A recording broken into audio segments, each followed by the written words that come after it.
I'm Rodney Hinson. I'm from Greensboro, North Carolina, and this is my story. So I guess my story was started back in 1991 when I first became a fireman in Greensboro. It was let's just say it was an experience. I started out as a fireman, but I did it for 10 years, but something was always in me to do something else. The fire department was good, but even on my off days, I was always hustling to do something different. I was working at nightclubs, I was doing security for celebrities, I was doing anything I could to make extra money. 10 years in, I decided, you know what, I need to make a move. So I moved to Atlanta, Georgia, which became a challenge within itself. A lot of people don't know this. When I first moved to Atlanta, I wanted to be a nightclub promoter. So I had a little money saved up. I jumped into the nightclub scene. Lo and behold, thousands and thousands of dollars later, I realized I'm not a nightclub promoter. So I had to go to work. So I ended up working, and I come from a professional environment of being a fireman. I said, well, I'm gonna go try to be a fireman here in Atlanta, Georgia. Try to get on with I'm not gonna say the city, but I try to get on with the fire department. Some things happened in between. I had a few things happen at the fire department in Greensboro. And when you go through that level of training, you gotta go through what they call a psych eval. And when I went through the psych eval, I was talking to the gentleman. At the end of the day, I went from being number 99 on the list of being hired to being number 1 until the psych eval came out. And the guy just said, he didn't think I could work well with white people. I was like, that's crazy. So guess what? They didn't hire me. So I moved on. I got a job. Now I still have a daughter to take care of. By this time, she's 10 or 11 years old. And I'm trying to figure my stuff out. I'm trying to figure out what am I going to do? How am I going to make a living? I was able to get a job with a contract security company. I said, okay, I've been doing security, bodyguard work, nightclub. How different could it be? I just didn't know at this time that at this moment it would change my life forever. So I got in doing contract security, had a few bumps in the road, but life, it happens. You're just gonna go through things, you face it as a challenge. I was working 2 jobs, I was barely sleeping. I just had to make sure that my little girl was being taken care of. So as we move into the future, I'm sitting there thinking to myself, this can't be it. There has to be more than just working for somebody else.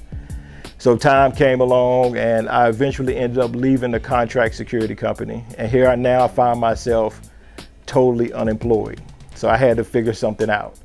So I had to step outside my comfort zone. So I started doing construction. And if anybody know me, they know I hate manual labor.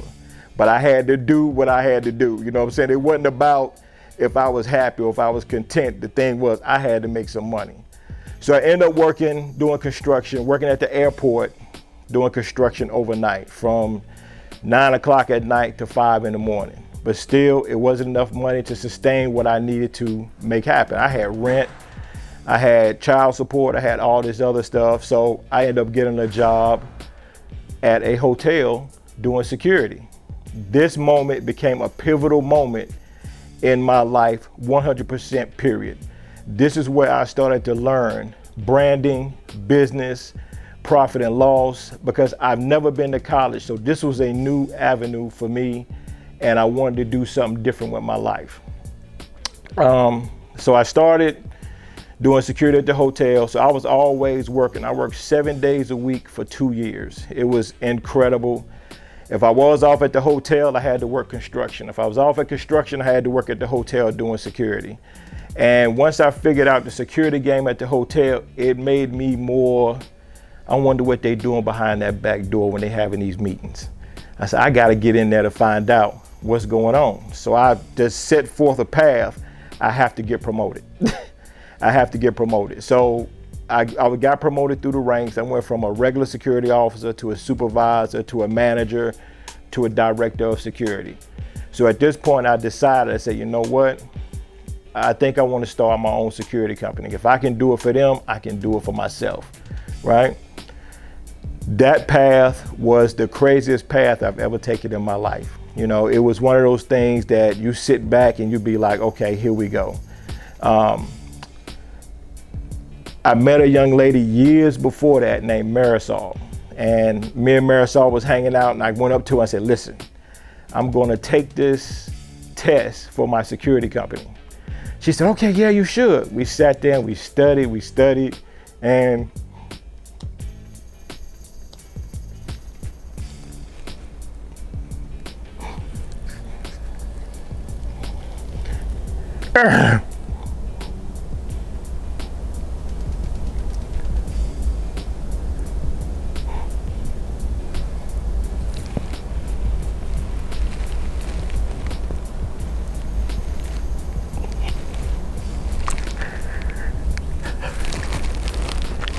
and I gave her my last $1,000.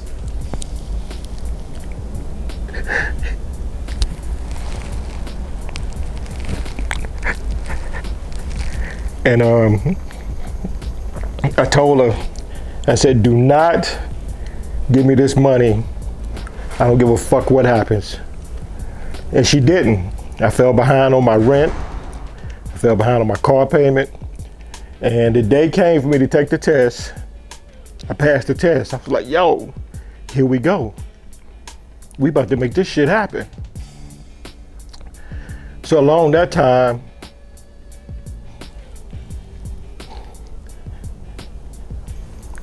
my mom, she got sick, and it was the toughest moment in my life to receive that news. So we went through it, and I passed the test, and I said, yo, this is gonna change my life forever. This is gonna be a pivotal moment in my life. So I remember we landed our first contract, was probably in one of the worst neighborhoods in Atlanta, which was in Oakland City. And I remember I was like, hell no, but we gotta make this happen. I was like, we gotta make this happen. Like we gotta do this. So during that time, I got a phone call, and my mom was, you know, they said she had breast cancer. I said, okay, we gotta take care of this. Now, mind you, I'm still working at the hotel as a director, and my mom was sick at the same time. So I'm running back and forth. I didn't have two nickels to rub together, and this is the honest to God truth. I was catching Megabus with my last $12 running back and forth to North Carolina. And so the pivotal moment for me that really made me say that my hustle gotta be bigger than my dreams was I was taking my mom to get her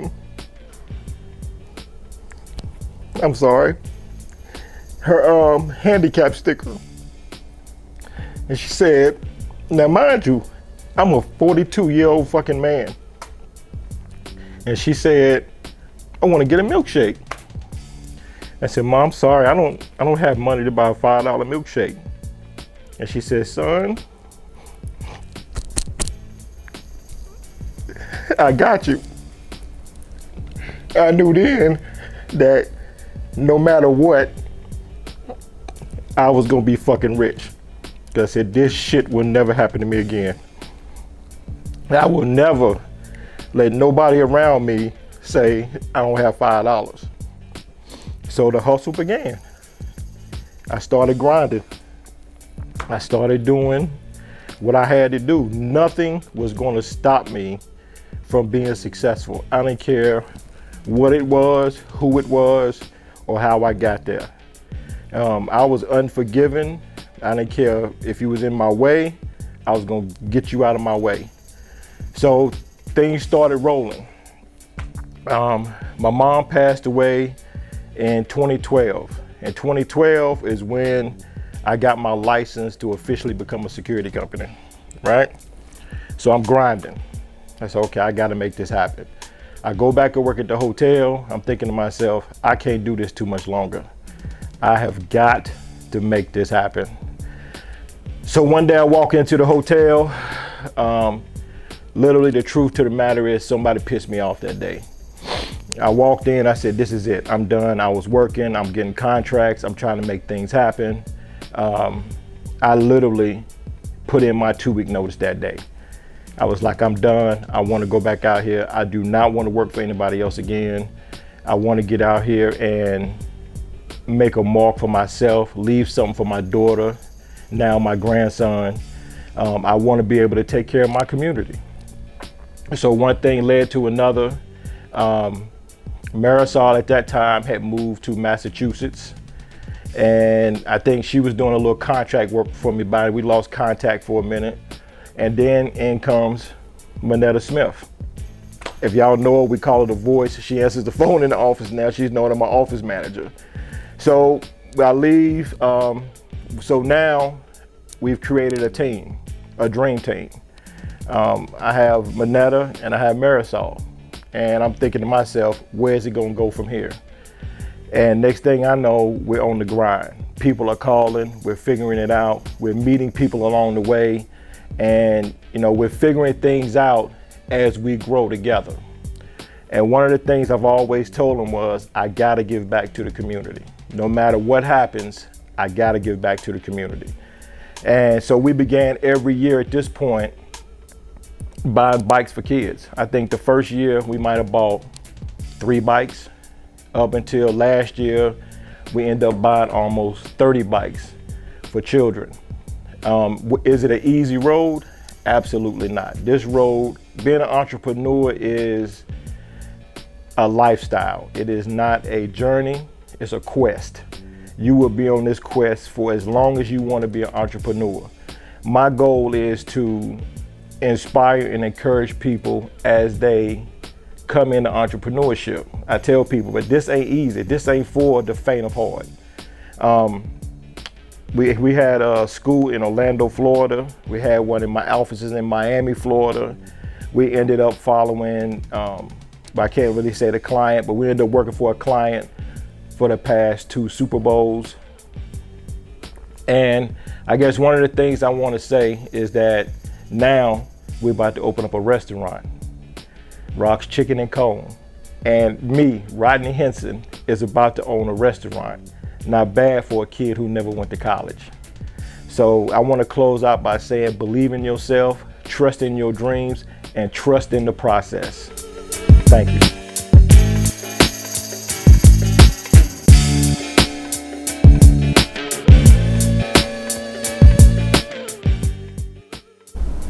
I'm Rodney Hinson, CEO of Hinson Security Services and CEO of Hinson Enterprises, and this is my story.